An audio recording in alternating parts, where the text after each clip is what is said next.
Hello students, welcome back to my YouTube channel Indian judiciary. आज की video में हम prevention of damages to public property act 1984 के MCQ solve करेंगे।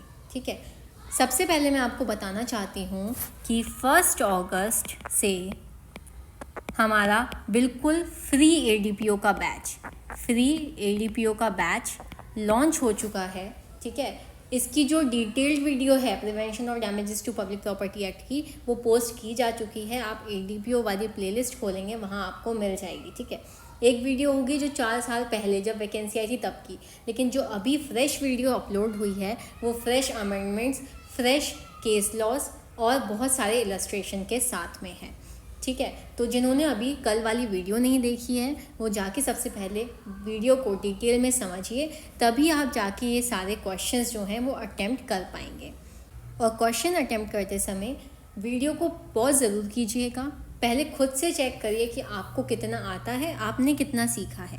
ठीक है, एक सेल्फ टेस्ट लेंगे, वीडियो के साथ साथ ही सेल्फ टेस्ट लेंगे आप अपना, और वीडियो फिर प्ले करके आप आंसर भी चेक कर सकते हैं कि आपने कितने मार्क्स स्कोर किए हैं। ठीक है, तो चलिए स्टार्ट करते हैं आज का सेशन। ठीक है, आज जितने क्वेश्चन बन पाए हैं प्रिवेंशन और damages to public property act से, क्योंकि यहाँ सिर्फ और सिर्फ 7 सेक्शन हैं, टोटल 7 सेक्शन हैं, उससे मैंने 25 MCQs बनाए हैं। ठीक है, इस वीडियो में टोटल 25 MCQs बनाए गए हैं। ठीक है, तो बहुत ही सोच समझ के हम आंसर करेंगे। चलिए स्टार्ट करते हैं आज का सेशन। पहला क्वेश्चन देखेंगे, under the prevention of damages to public property act public property include, public property क्या इंक्लूड करती है? ऑप्शंस देख लेंगे, private houses, government offices, roads, bridges, shops या फिर प्राइवेट व्हीकल्स। तो करेक्ट आंसर क्या हो जाएगा? जल्दी से वीडियो को पॉज करिए फिर आंसर करिए। यहाँ करेक्ट आंसर हो जाएगा हमारा option B, government offices, roads and bridges. ठीक है, हमें जो आंसर करना है अभी भी और एग्ज़ाम के टाइम पे भी, वो हमें ऑप्शंस के अकॉर्डिंग देखना है। ठीक है, कि कौन सा बेस्ट ऑप्शन है वो हम करेक्ट करेंगे। यहाँ पे मैं आपको छोटा सा रिवीजन देती जाऊँगी कि जो पब्लिक प्रॉपर्टी है इसकी डेफिनेशन हमें कहाँ दी है, सेक्शन 2 के क्लॉज बी में। ठीक है, चलिए next question is, The Prevention of Damages to Public Property Act was enacted in which year? सार्वजनिक संपत्ति को नुकसान से रोकथाम अधिनियम किस वर्ष में बनाया गया था? 1980, 1984, 1990 या फिर 2002? ठीक है, तो करेक्ट आंसर क्या हो जाएगा? वीडियो को पॉज करिएगा फिर प्ले करिएगा। करेक्ट आंसर यहाँ पे हो जाएगा ऑप्शन बी, 1984। ठीक है, हमें डेट्स जितनी भी हैं, कौन सा ईयर उस एक्ट से रिलेटेड अच्छे से याद होनी चाहिए। ठीक है, कितने टोटल सेक्शन हैं, कितने चैप्टर्स हैं, ये हमें हर एक्ट का पता होना चाहिए। ठीक है, चलिए नेक्स्ट क्वेश्चन की तरफ। The office under the act इस अधिनियम के तहत अपराध कैसा होता है? बेलेबल, नॉन बेलेबल, कंपाउंडेबल या फिर कॉग्निजेबल ओनली विद परमिशन? तो करेक्ट आंसर क्या हो जाएगा? Option B, non bailable. ठीक है, गैर जमानतीय अपराध है। और ये हमने कौन से सेक्शन में पढ़ा? ये हमने पढ़ा सेक्शन 5 में, जहाँ पे बात हो रही है प्रोविज़न रिगार्डिंग बेल। ठीक है, क्या बताया गया है सेक्शन 5 में? छोटा सा रिवीजन लेंगे, क्विक रिवीजन लेंगे कि जो भी व्यक्ति एक्यूज्ड है, ठीक है, जिस पे आरोप है, अगर वो कस्टडी में है, ठीक है, कि किसी दंगे को लेकर या कहीं पर आग लगाई गई, कुछ भी ऐसी मिसचीफ की गई, कोई भी ऐसा पब्लिक प्रॉपर्टी को डैमेज किया गया, जिस व्यक्ति पे आरोप है, मान लीजिए ए पर आरोप है। ठीक है, किसने लगाया है आरोप? बी ने लगाया है। तो जब जो ए है, इस व्यक्ति को बेल पे या फिर बॉन्ड पे तब तक रिलीज़ नहीं किया जाएगा जब तक कि जो अपोजिट पार्टी है बी, ठीक है, उसको उसके बेल या फिर बॉन्ड के अगेंस्ट में, ठीक है, उसकी ऑपोजिट में कोई एप्लीकेशन फाइल करने की अपॉर्चुनिटी नहीं दी जाती। ठीक है, तब तक इस व्यक्ति को बेल या फिर बॉन्ड पे नहीं छोड़ा जाएगा। ठीक है, चलिए नेक्स्ट क्वेश्चन देखेंगे। What is the punishment for damaging public property under this act? इस अधिनियम के तहत सार्वजनिक संपत्ति को नुकसान पहुंचाने पर सजा क्या है? ऑप्शंस देख लेंगे, 1 year imprisonment, up to 5 years imprisonment and fine, only fine या फिर नो पनिशमेंट। करेक्ट आंसर क्या हो जाएगा यहाँ पे हमारा option B, up to 5 years imprisonment and fine. ठीक है, ये हमें कहाँ पे पढ़ा हमने, सेक्शन 3 में, सेक्शन 3 और सेक्शन 4। ठीक है, ये डील करते हैं पनिशमेंट से। यहाँ पे है mischief, causing damage public property, तो यहाँ पे 2 क्लॉज हैं। ठीक है, ए क्लॉज है, बी। ए में बात करी गई है कि पनिशमेंट जो है वो 5 years तक की हो सकती है, और बी में मिनिमम, क्लॉज बी में कुछ और भी क्लॉजेस दिए गए हैं। ठीक है, 4 हैं शायद, आप देख लीजिएगा, एक बार चेक कर लीजिएगा। Any oil installation, any mine और फैक्ट्री, एनी ट्रांसपोर्ट, इस टाइप का।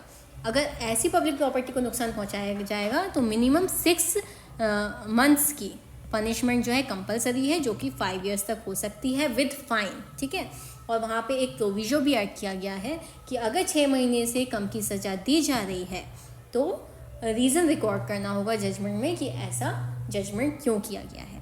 और सेक्शन 4 क्या बात करता है कि अगर कोई भी फायर या फिर एक्सप्लोजिव सब्सटेंस का यूज़ किया गया है, ठीक है, कहीं पब्लिक प्रॉपर्टी पर दंगे कर दिए गए हैं, आग लगा दी गई है, तो जो पनिशमेंट है वहाँ पर वो 10 years तक की बताई गई है। कितनी बताई गई है? 10 years। ठीक है, यहाँ मैं छोटा छोटा क्विक रिवीजन इसलिए देती जा रही हूँ आपको कि एक तो आपका माइंड और ज़्यादा उस चीज़ को एब्जॉर्ब करेगा, अच्छे से आपको चीज़ें याद होंगी, रटना नहीं पड़ेगा। ठीक है, एक बार आप वीडियो को डिटेल में देख लेंगे, फिर जब आप MCQs करने आएंगे नेक्स्ट डे उसी सब्जेक्ट के, तो फिर आपका यहाँ पे छोटा छोटा रिवीजन होता जाएगा, डाउट्स क्लियर होते जाएंगे। अगर आपको इसके अलावा भी जब एक्ट ख़त्म हो जाता है, ठीक है, तब भी अगर आपको कोई डाउट है तो वो आप हमसे कमेंट में पूछ सकते हैं। चलिए नेक्स्ट क्वेश्चन देखेंगे। Who can file a complaint under this act? इस अधिनियम के तहत शिकायत कौन कर सकता है? ओनली अ विक्टिम और any person, public officer, any public servant, या फिर ऑल अबव। करेक्ट आंसर क्या हो जाएगा? वीडियो को पॉज करके बताएंगे। करेक्ट आंसर हो जाएगा ऑल अबव। ठीक है, सभी लोग, कोई भी व्यक्ति ऐसे प्रोटेस्ट जहाँ पर दंगे किए गए, पब्लिक प्रॉपर्टी को डैमेज किया गया, उसकी कंप्लेंट कर सकता है। ठीक है, नेक्स्ट क्वेश्चन देखेंगे। The act was introduced in response to, यह अधिनियम किसकी प्रतिक्रिया में लाया गया था? ऑप्शन देखेंगे, natural disaster, large scale public protest and rights, increase in theft cases, या फिर इन्वायरमेंटल इश्यूज। करेक्ट आंसर क्या हो जाएगा? करेक्ट आंसर हो जाएगा option B, large scale public protest and riots. ठीक है, देखिए, प्रोटेस्ट करने का राइट है, ठीक है, हमारे संविधान में हमें राइट दिया गया है कि आप प्रोटेस्ट कर सकते हो, एक तरीका है अपनी बात को उठाने का। ठीक है, लेकिन इसका मतलब कहीं से कहीं तक भी ये नहीं है कि आप किसी भी पब्लिक प्रॉपर्टी को डैमेज करें।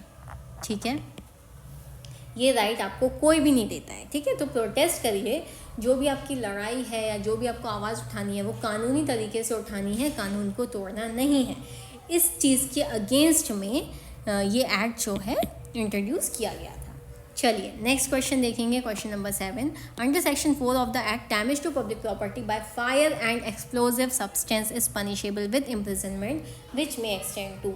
जस्ट अभी बताया है कि क्या यहाँ पर पनिशमेंट है सेक्शन 4 के अंतर्गत कि अगर कहीं पब्लिक प्लेस पर दंगे के दौरान, स्ट्राइक के दौरान, ठीक है, प्रोटेस्ट के दौरान आग लगा दी जाती है, किसी पब्लिक प्रॉपर्टी को नुकसान पहुँचाया जाता है, तो कितनी पनिशमेंट है? 1 year, 2 years, 5 years, 10 years। देखिए इस क्वेश्चन का आंसर तो सभी को आना चाहिए, बट क्योंकि मैंने अभी जस्ट थोड़ी देर पहले ही आपको डिटेल में समझाया था। वीडियो पॉज करके आंसर करेंगे। Correct answer will be option D, 10 years। Next question देखेंगे। The prevention of damages to public property act was enacted on. ठीक है, कब अधिनियमित किया गया था? इनेक्ट कब किया गया था? 16 मार्च, 16 मई, 16 जुलाई, या फिर 16 अगस्त। तो करेक्ट आंसर क्या हो जाएगा? ऑप्शन ए, 16 मार्च 1984। ठीक है, 16 मार्च 1984 को इनेक्ट किया गया था। ठीक है, चलिए नेक्स्ट क्वेश्चन देखेंगे। Public property under the act include which of the following. इस अधिनियम के अंतर्गत सार्वजनिक संपत्ति में निम्न में से क्या शामिल है? ऑप्शंस देखेंगे। Military vehicles, railway property, corporation buses, all of the above. Correct answer क्या हो जाएगा? All of the above. ठीक है, सभी इंक्लूड हो जाते हैं पब्लिक प्रॉपर्टी में। नेक्स्ट क्वेश्चन देखेंगे। Which of the following is true about the burden of proof under this act after the 1988 amendment? 1988 संशोधन के बाद इस अधिनियम के तहत प्रमाण का भार बर्डन ऑफ प्रूफ किस पर होता है? Always on prosecution, on the accused to prove innocence, on the magistrate या फिर ऑन पुलिस? करेक्ट आंसर क्या हो जाएगा यहाँ पे हमारा? Option B, on the accused to prove innocence. ठीक है, एक्यूज्ड पर भार होता है, जिस पे आरोप होता है उसी पे भार होता है अपनी इनोसेंस प्रूफ करने का।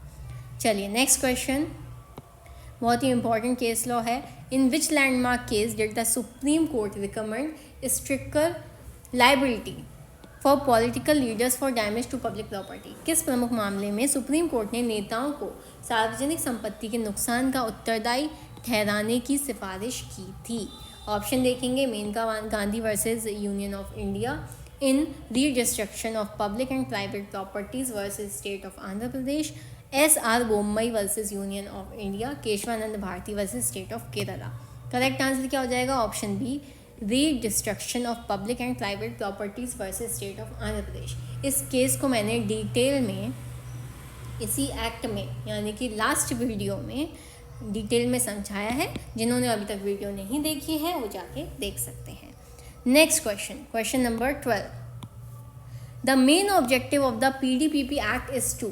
इस अधिनियम का मुख्य उद्देश्य है tax collection, protection of private homes, prevention of destruction of public property या फिर रेगुलेशन ऑफ लैंड रिफॉर्म। ठीक है, हर अधिनियम का उद्देश्य जानना बहुत ही इंपॉर्टेंट होता है क्योंकि इससे भी क्वेश्चन पेपर में आते हैं। क्या हो जाएगा answer? Option C, prevention of destruction to public property. ठीक है, पब्लिक प्रॉपर्टी को डैमेज होने से बचाना। Next question, what is the nature of the effect of the PDPP act 1984? PDPP अधिनियम 1984 के प्रभाव की प्रकृति क्या है? प्रोस्पेक्टिव है या फिर रेट्रोस्पेक्टिव है, टेम्पररी है या फिर नन ऑफ दी अबव? ठीक है, प्रोस्पेक्टिव क्या होता है? प्रोस्पेक्टिव का मतलब क्या होता है? भावी प्रभाव। ठीक है, हिंदी मीडियम वालों को भी थोड़ा सा साथ साथ में हेल्प होगी। रेट्रोस्पेक्टिव पूर्व प्रभावी। ठीक है, टेम्पररी अस्थायी। ठीक है, और उपरोक्त में से कोई नहीं। तो करेक्ट आंसर क्या हो जाएगा? इस एक्ट का इफेक्ट कैसा है? Option B will be the correct answer, retrospective effect है। ठीक है, पूर्व प्रभावी है। अच्छा, इसका मतलब हम थोड़ा सा समझेंगे कि इसको रेट्रोस्पेक्टिव इफेक्ट क्यों बोला गया है।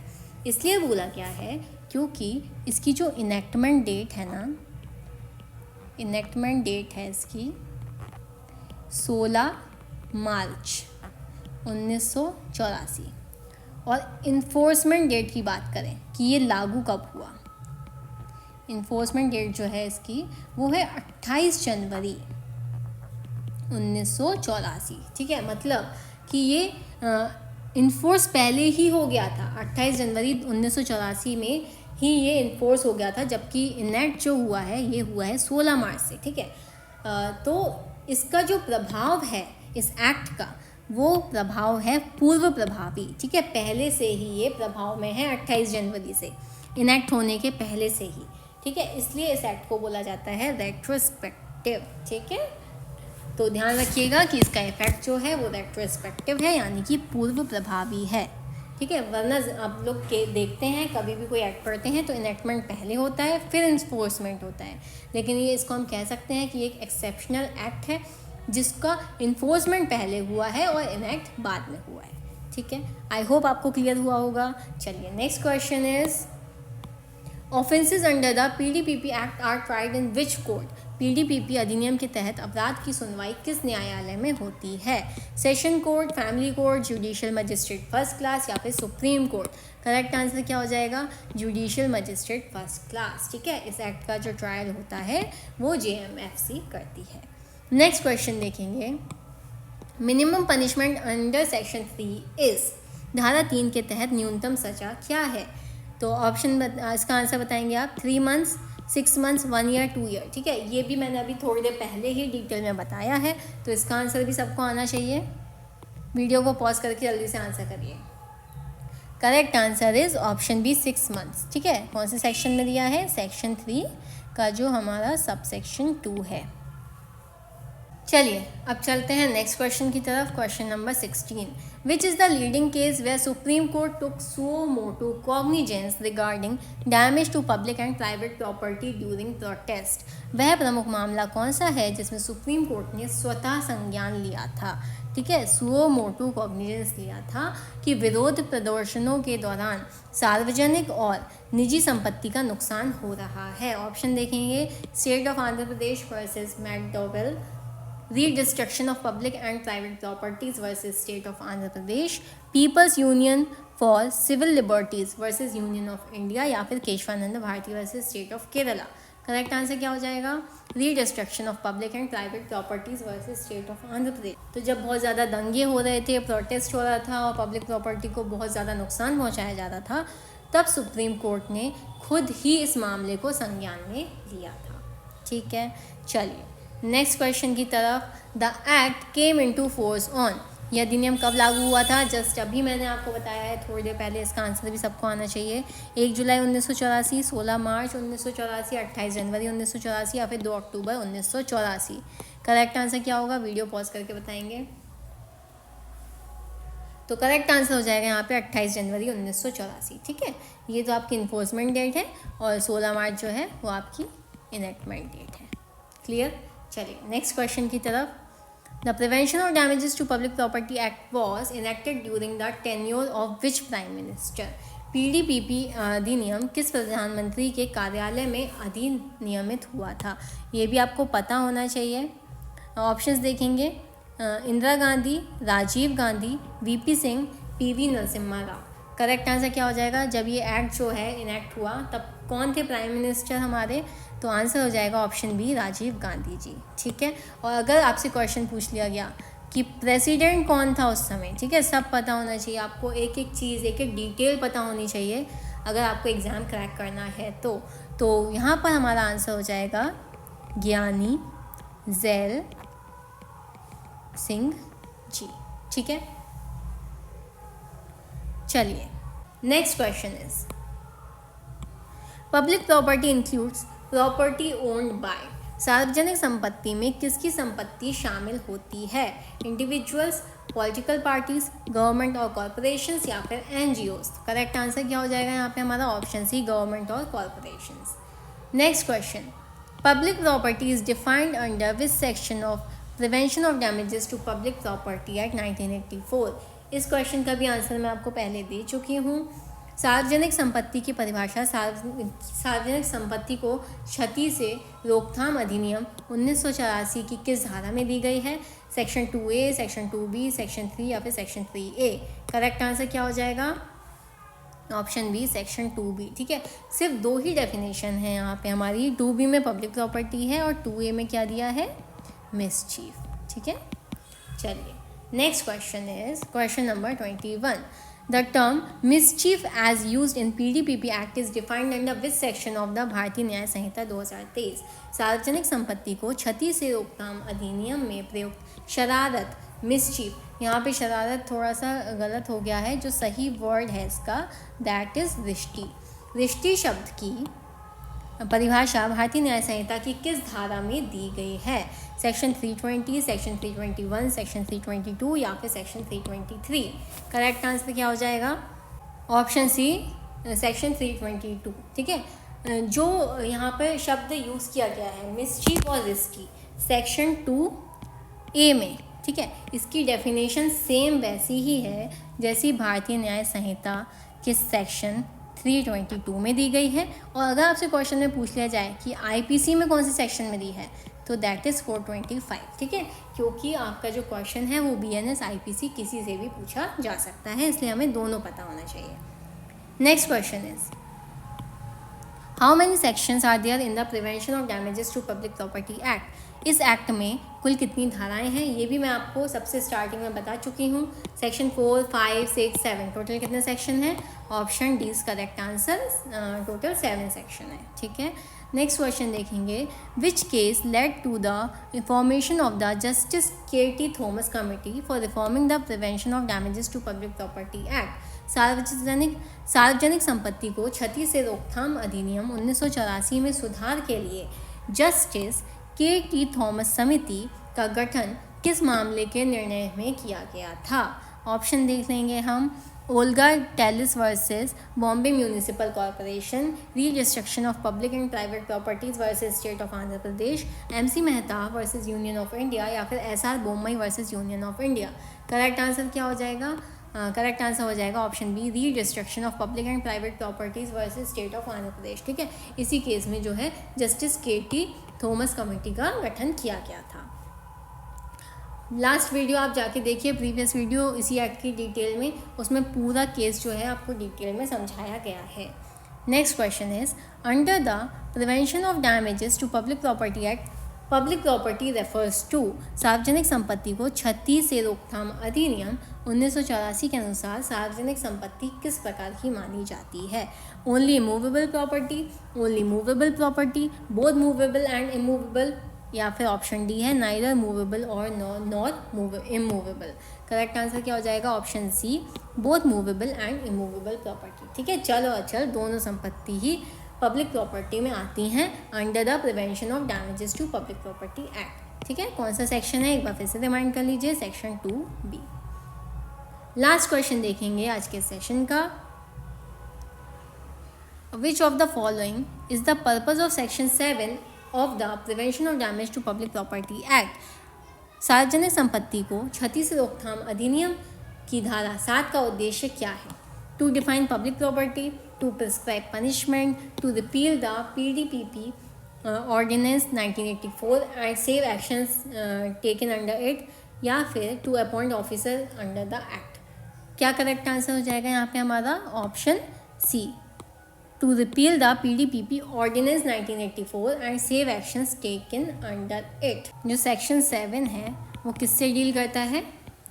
Repeal and saving. ठीक है, 2 क्लॉज दिए हैं हमें सेक्शन 7 में। पहला ये बोलता है कि रिपील किया जाता है, ये जो पहले ऑर्डिनेंस था 1984 वाला इसको, और जो दूसरा क्लॉज है वो बोलता है कि इस ऐसे रिपील के होते हुए भी जो इस ऑर्डिनेंस के अकॉर्डिंग जो पहले प्रोसीडिंग की गई थी पहले के केस में, ठीक है 1984 के पहले, उनमें कोई चेंजेस नहीं आएंगे, वो उन्हीं के अकॉर्डिंग मानी जाएगी। और उसके बाद जो अब नए केसेस आएंगे वो PDPP एक्ट 1984 के तहत डील किए जाएंगे।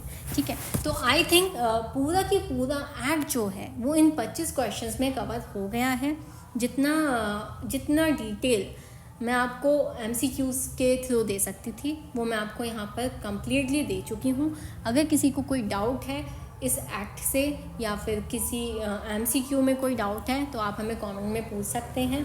और एक बहुत ही इम्पोर्टेंट बात जो मैं आपको बताने जा रही हूँ, अगर आपको PDF चाहिए, ठीक है, अगर आपको PDF चाहिए है इस एक्ट की और इस MCQ की, तो मैं डिस्क्रिप्शन में और कमेंट भी पिन कर दूँगी। मेरा टेलीग्राम चैनल है, ठीक है, उसको आप उसमें ज्वाइन कर लीजिए। वहाँ पे हम आपको सारी PDF प्रोवाइड करते जाएंगे जैसे जैसे हम अपना एक एक दिन करके एक्ट कंप्लीट करते जाएंगे। ठीक है, जिन्होंने अभी तक चैनल को सब्सक्राइब नहीं किया है, चैनल को सब्सक्राइब कर लीजिए, अपने फ्रेंड्स को वीडियो शेयर करिए जिससे कि उनको भी सीखने में हेल्प हो।